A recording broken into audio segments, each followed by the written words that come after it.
and here today I'm going to be showing you the much requested how to make breakcore drum and bass. We're going to be talking about Sewerslvt style, like the modern, kind of more crunchy stuff. As always, you can get this full project file, samples, MIDI, presets. This entire template is available at the top of the description on my website. You guys have been requesting this one for a while. Don't miss out. It's all right there. And yeah, thank you so much for the support, guys. This really helps support me. I don't make a whole lot off of YouTube alone, but with these sample packs, I'm able to keep bringing you guys a lot of new videos every single day. Plus, really, it's about helping you guys. This is something you can grab today that will really help take you over the edge. You know, if you've had some trouble making the style or kind of getting it started, this is right here at a very accessible price at the top of the description, where you can grab it, you can learn from it, and build your own stuff, or just get some new inspiration. Even if you know what you're doing, it's all available right there. Thank you so much for the support, guys, and let's dive in. Alright, so we're at 173 BPM, a bit faster, and the first thing we have would be the drums.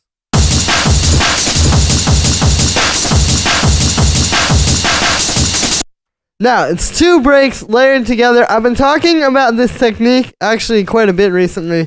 So basically what you do is you have one which is a bit higher. Right, that's got that nice crunchy high end to it.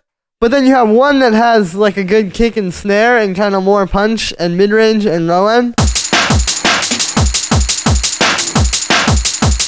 Which is exactly what that is. And you can hear they're two very different sounding breaks.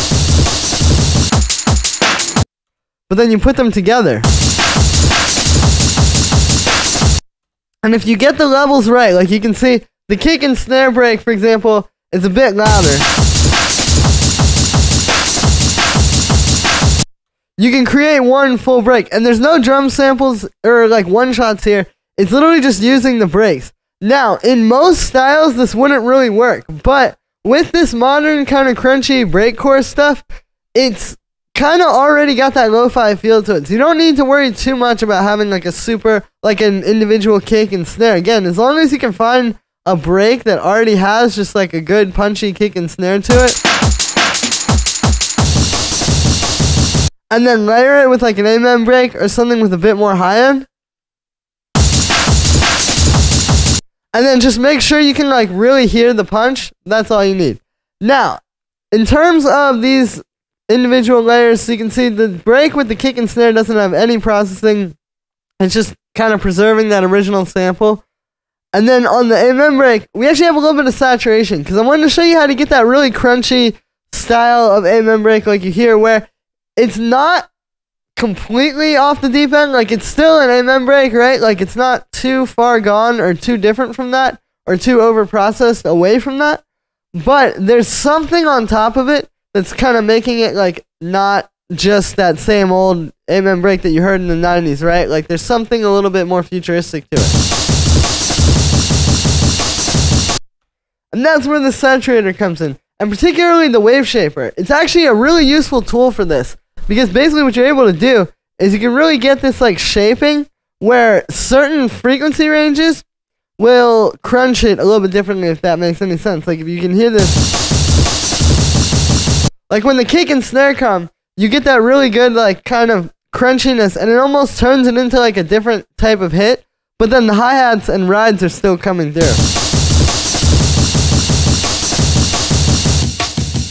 There's about it. And then with it. So yeah, really useful. And this one, you know, in terms of the actual controls, it's really just about playing around. Like, you're not... There's, like, I couldn't tell you, like, oh yeah, like, every time, you know, set the bass frequency here, because every break is different, and it's gonna really be different every time. But if you do this, if you grab a break, and then put this on it, and start tweaking this, you'll see what I mean. Like, you can get there pretty quick. The other trick with this is this damp. You can actually use that.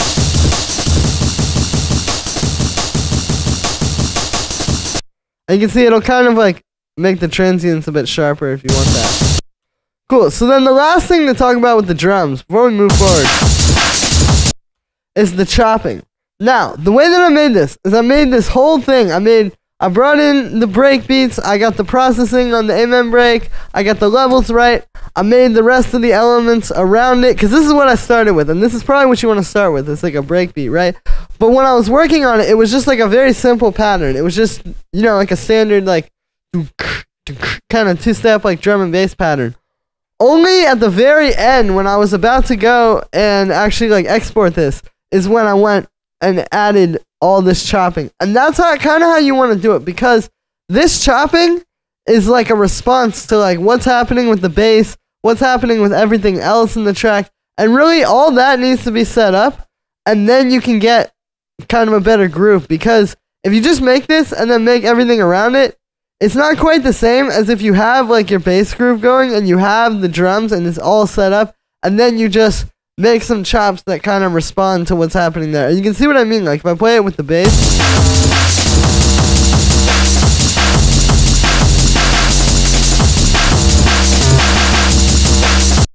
see how like the chopping and the bass notes kind of are like feel like one thing? That's what you get when you do the chopping this way. And the way I actually did this, again, there's a lot of ways you could do this. The way I like to do it these days is literally just chopping it up. You get these two already lined up, and then you can chop them at the same time. That's really the trick to do it fast, is get them so they're like lined up perfectly, just with like a simple like two-step pattern, like I said.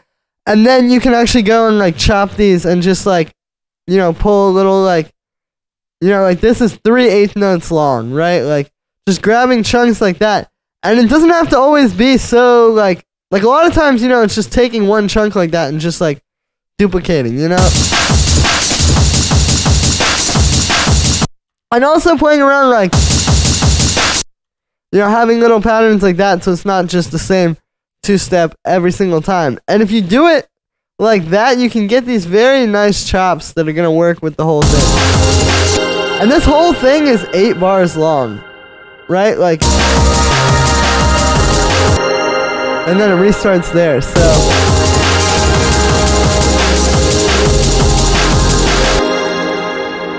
The next thing that we have here is the bass.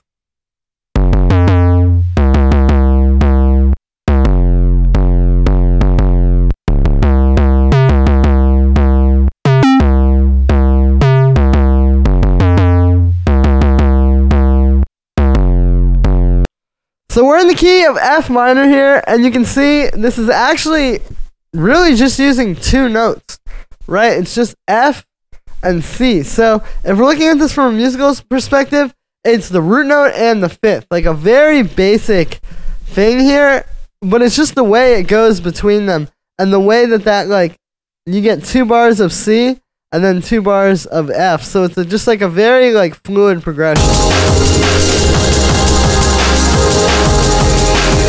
But then also, because you're not using that many notes, it makes like kind of like a catchy melody. So that's the first thing. It's very simple notes, but it's going to seem complicated just because it's like those 2 notes across different octaves.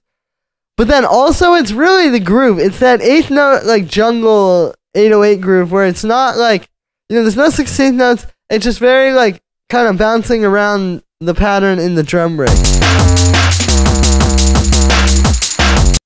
Like how that's like, you know, those bass notes really like where that placement is. Creates a lot of groove. And even here, how you get like the drums go like you get a little pause and then the 808 hits right on the snare there.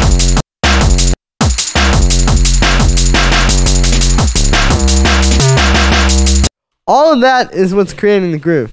Now, for the sound, this is actually an 808 kick. I wanted to show you guys the technique of using an 808 kick, and I believe this is also how it's done in a lot of these more crunchy kind of tracks. So it's an 808 kick sample from an 808 drum machine. I pitched it a bit. And then the secret here is you're not just going to distort it. It is a distorted 808, yes, to get that kind of sound like you hear in these tracks. But you actually want to compress it before the distortion. Now, this might seem crazy. It's not really like a mixing compression. Like, it's not like the kind of compression where you can go like, oh yeah, that is, you know, that's actually like a mixing thing to make it sound better in the track. It's more like sound design compression, right? And what it does is it pulls out this 808 a bit. So then when you're distorting it, you just get a more like, well, first of all, you get a longer bass note, right? Because without this, it's kind of like dum. You don't really get like a bass note to it. But also, it just makes the distortion like more even. So I'll show you. Here's without it. See, it's like a boom. It's super short. But then with it, that's how you get those really long, like nice full tails. It's a super subtle thing, but it will make a difference. And you can even turn it up and get more. Because again, like it's not like yes, this isn't. You probably never want to compress an 808. Like I would never do that for a mixing thing. But for the actual just like sound design of what it's doing with the distortion, it works super well. Another thing about this distorted long 808 is, as you can hear, the master is very clipped, right? Like not clipping, like if you look at this, like we're not clipping at all, right? But it's very like crunchy and like kind of like crispy. And obviously like in a lot of styles, like if this was a techno track, that would be bad. Like you wouldn't want that. Like the labels just wouldn't take your track, right?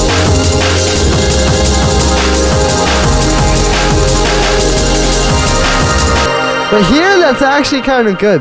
And this 808 is a big part of what creates that. You can see the 808 is like one of the loudest things in the mix, right? If you look at this.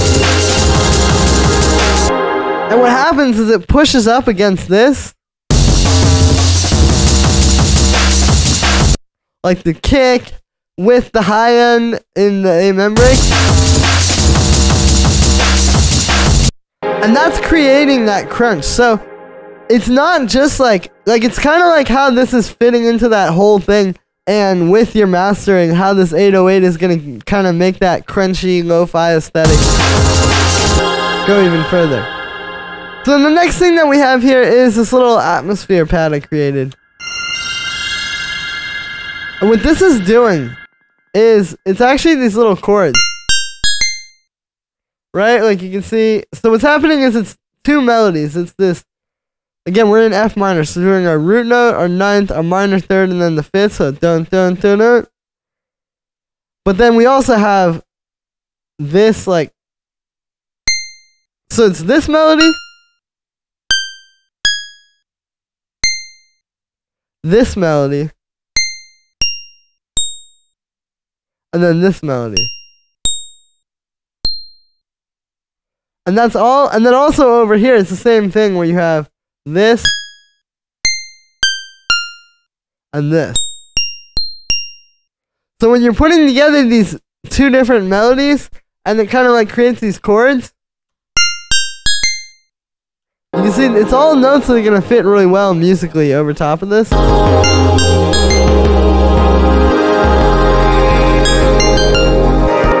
But it's like more rhythmic. And then what you do is I put it through a bunch of echo and some reverb.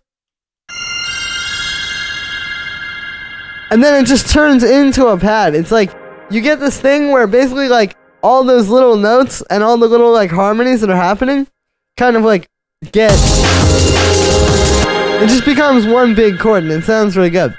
So that's kind of a way of doing that. And I heard this in a few of these tracks, like to get those kind of nice like ambient melodic things. It's not always just a melody. A lot of times it's like these different little harmonies happening together into all this reverb and echo that gives you a more interesting sort of pad.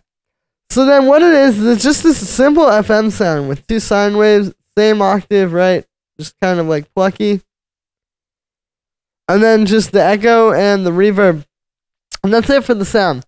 And then the last sound we have here is this main pad.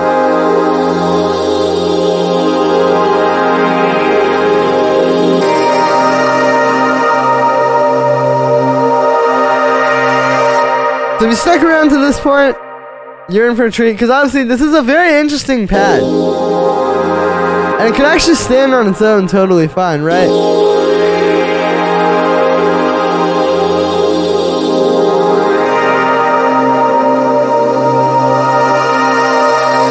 And this is the kind of pads you hear in a lot of these tracks. So the way that this is made is it first comes down to the chords.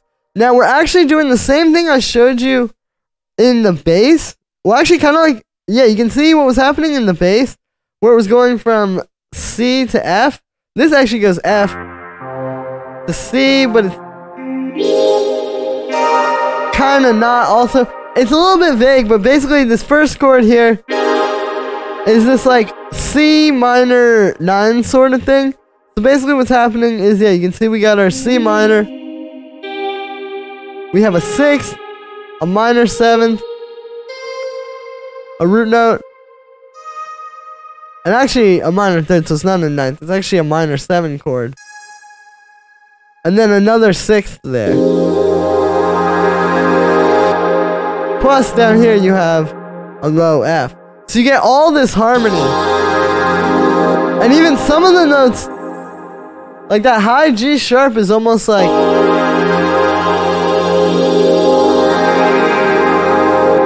a little bit breaking, but you can hear it just adds this jazzy feel. That's what this is. These are like jazz chords. And then over here you can see it just changes some of the voices. Now these chords might seem complicated. It becomes a lot easier. Like let's say you're in C minor, like this over here. All you gotta do is like look up C minor scale and then just try different notes from that scale. Maybe like close together like this. And you'll get that jazzy feel. Like it's not actually that hard if you figure out the scales to build these types of chords. And it's also that little melody like the no, or that, like all those little transfers.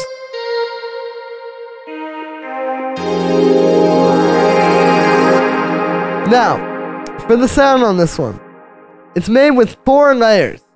So, the reason why we have 4 layers here is because you really can't get this like kind of big, moving, and like bright, but also deep pad with just 1 layer. And I think that's the thing a lot of people don't realize is like if you hear one of these Sewerslvt tracks and it's like the intro where it's got that crazy pad, you know, it's not just like a synth with 3 saw waves at different octaves and a low pass filter. Because if you try to do that, you can't get the like multi-layered movement. What this is it's multiple things moving around with filters.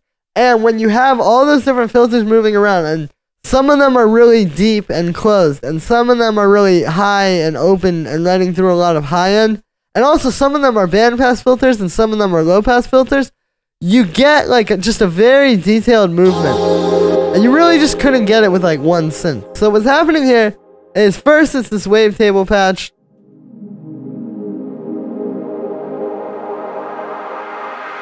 Again, like that's what one synth is gonna sound like.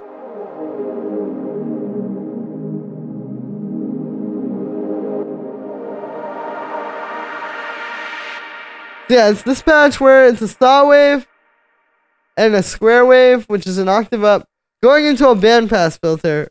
We've got a bit of attack on the amp envelope, and then we have a small LFO on the filter. And this LFO is like a really slow one.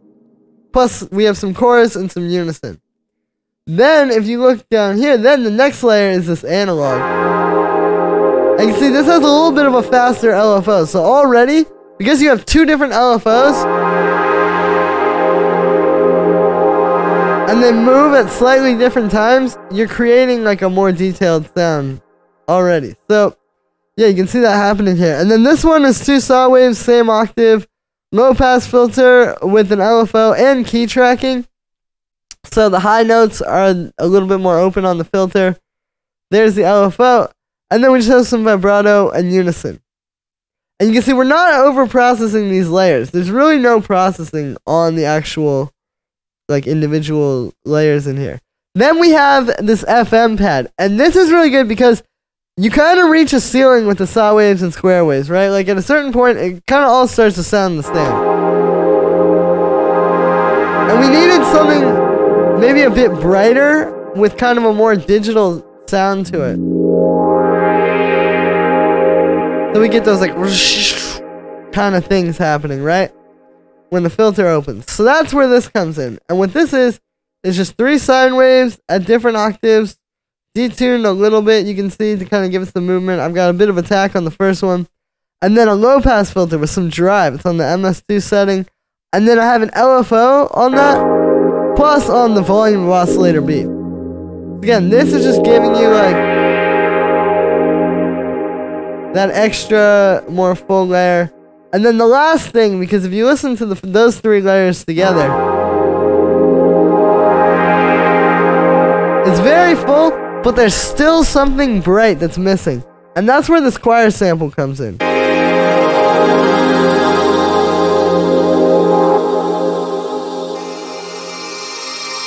Right, so this is literally like this vocal choir pad sound. You can see I'm looping it. And then it's going through a bandpass filter, which has this kind of like faster LFO on it. Again, all the LFOs are at different speeds. And then it just is going to sit perfectly on top. And that's what's going to give you that kind of like...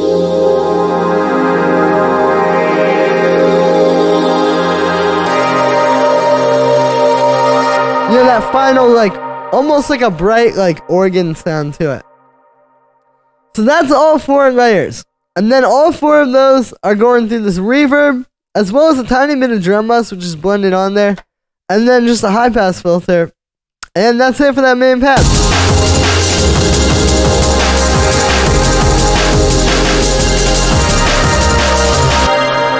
And that's also going to be it for this video, guys. So, I hope you enjoyed. As always, make sure to like this video as well as subscribe. And let me know what you think of this video in the comments. Like I said in the beginning, you can get this full project file, samples, MIDI, presets. Literally everything from this track is available at the top of the description. Definitely go grab this. This is the only template like this I've seen for this style that really sounds like this on the market. So definitely go grab it while it's available. Link is at the top of the description. It helps support me. But it's also really going to help support you take your tracks to the next level immediately right now. Thank you so much for the support, everybody, and I will see you tomorrow with another video.